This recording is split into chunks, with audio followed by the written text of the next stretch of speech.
the link for his agency that represents him for upcoming events, which I found to be really, really weird. And because the way that I always thought of it, and most fans of, well, you look at it this way. From fans of the Attitude Era and the Monday Night War, Undertaker was loyal to the WWF through thick and thin. Stayed with the WWF pretty much for this whole time. And for fans of the generation following myself, that's all they knew. He was a WWF superstar, WWE superstar. Now he has the link to his agency. He has that going on. And while it's unclear still, and I really hope he doesn't, and this might change the game a little bit, still nothing of mention with him of WrestleMania. We still have plenty of time for WrestleMania. We're just under 2 months away from WrestleMania 35 in MetLife Stadium in New Jersey. I don't care what anybody says. It's in New Jersey. It's not a New York venue. So, Undertaker today was announced. He didn't do the announcing. I believe Sports Illustrated broke it first. Or PW Torch, one of the two. And he is going to be a part of Starrcast, too. Starrcast is basically the convention leading. Starrcast, the first one, was the long, multiple-day convention that led to All In. Starrcast 2 is now I'm assuming, multiple-day convention that leads to Double or Nothing. The first AEW show, because considering All In is technically owned by Ring of Honor, I don't count that as AEW's first show. Cody and the Bucks may be running it, sure. The Ring of Honor owns it. Undertaker is now stepping into enemy territory. While it's not an AEW branded event, it's its own separate entity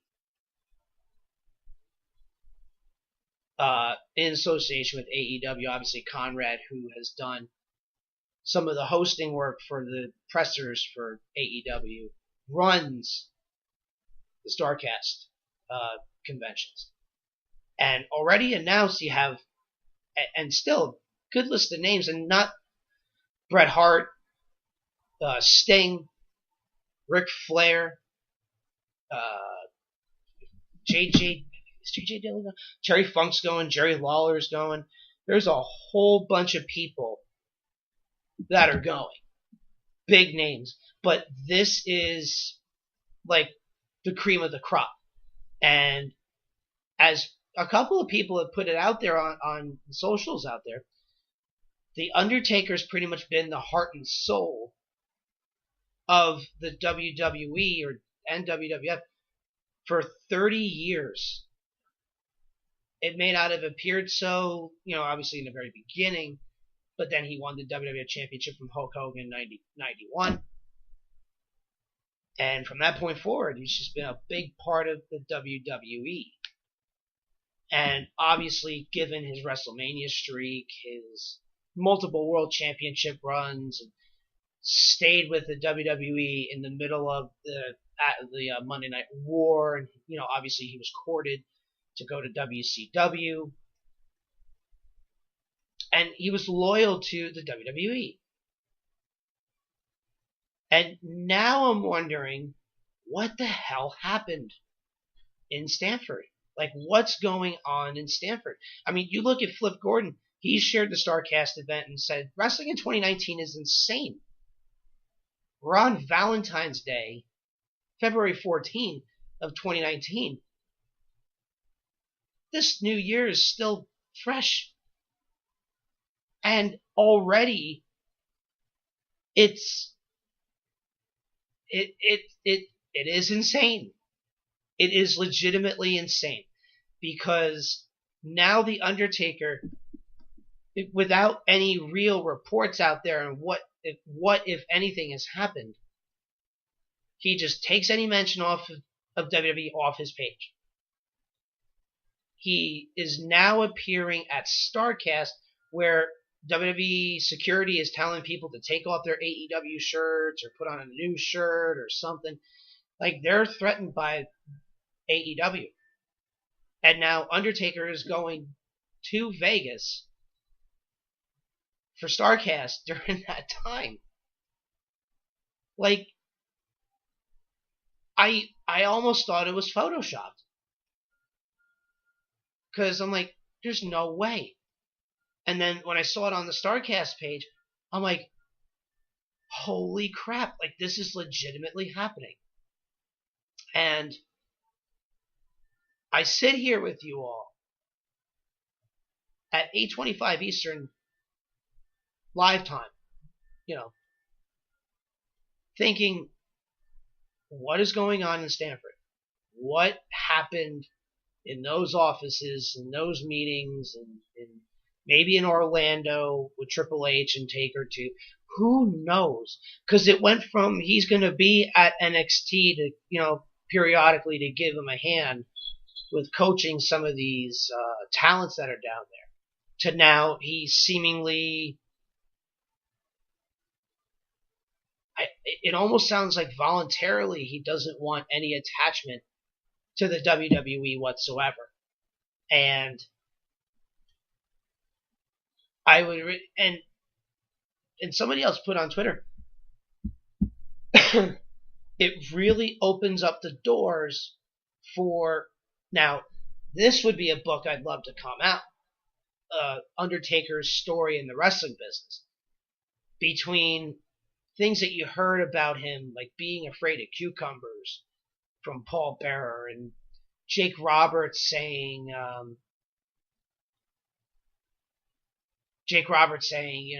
when he came to the WWE, he's like, hey, I know you know where the best strip joints are around, or where the places are going to go. I'm going to drive with you. And Taker couldn't hang with him.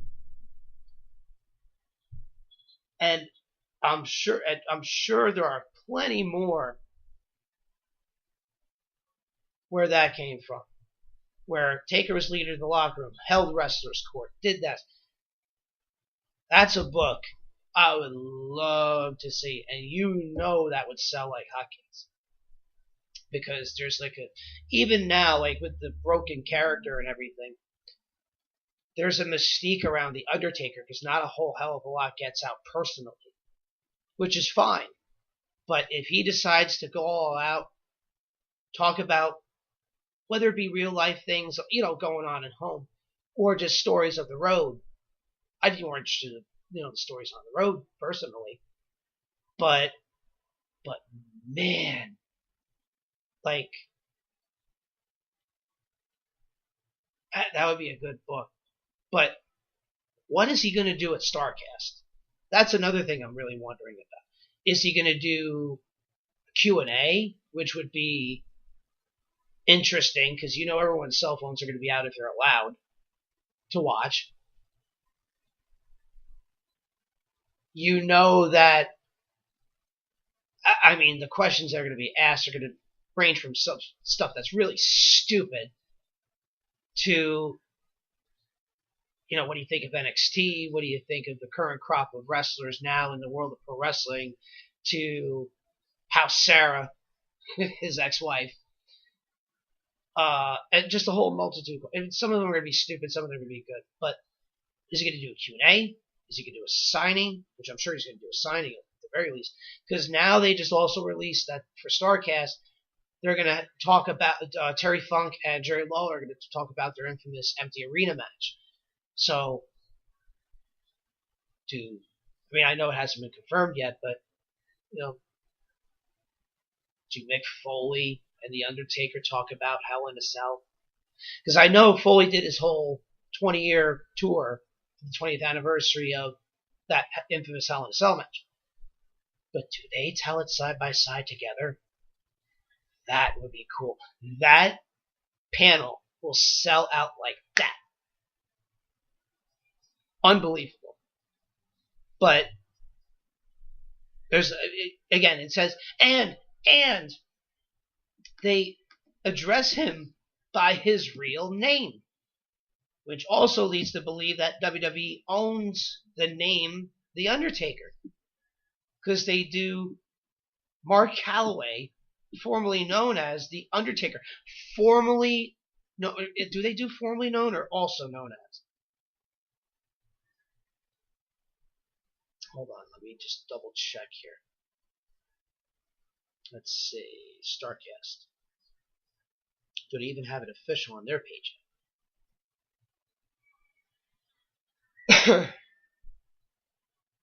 Yep, Undertaker. Let's see.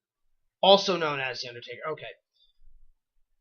But that's telling too.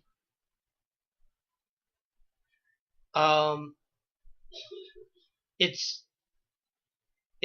really very interesting because he can't obviously use the name The Undertaker like as an appearance. They're using his real name, for God's sake. Also known as The Undertaker. Crazy stuff. Because, like I've told on this show a couple of times, you address the wrestlers by their gimmicks. You don't say, "Hey, Mark, how are you?"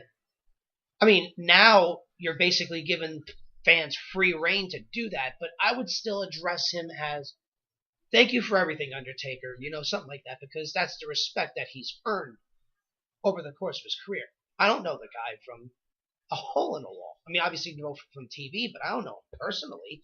I'm not going to approach him and say, "Hey, Mark, how are you?" No. You give him that proper respect and address by his name. And I could also maybe attest to what's going on in Stanford. Now, I was forwarded this from Blake of the Blake and Sal Show. And because we converse back and forth pretty much on the daily. And he tells me that upcoming on their show, which will go live tomorrow, or if you're listening on iHeartRadio, Spotify, or podcast, which is normally the day after the live show. So technically, if you're listening not on the live window, you're listening on Friday. It goes live on Friday, the 15th. That's Sal and Mark of the Blake and Sal Show with Mark.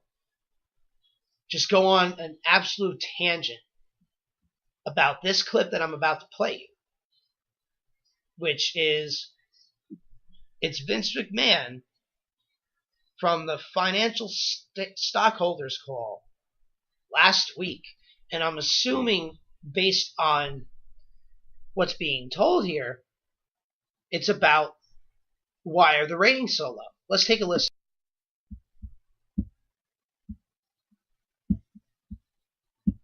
The unfortunate aspect of sometimes in our business is that we, our performers are not cartoons.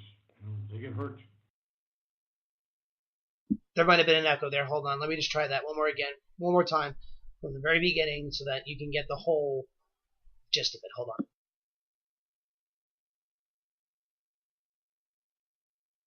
The unfortunate aspect of sometimes in our business is that we, our performers are not cartoons. They get hurt. No kidding. No kidding. That's like talking to grandchildren, for God's sake. I mean, I know, Vince McMahon, you're older, but don't talk to me like I'm your grandchild. Don't talk to me like that. Let's listen to some more here. This year, leading up to where we are now, we've had an inordinate number of injuries. And when you have injuries, and again, there's a whole bunch of them, Roman Reigns being principal among them, and even John. Now, is Roman Reigns injured or has cancer? Bring that up. He's ill. He's not well. Just clarify. Let's continue. Cena, not an injury type thing, but we thought we're going to have John moreover a part of our programming than we do. John, God bless him, is making more movies, and even John, I would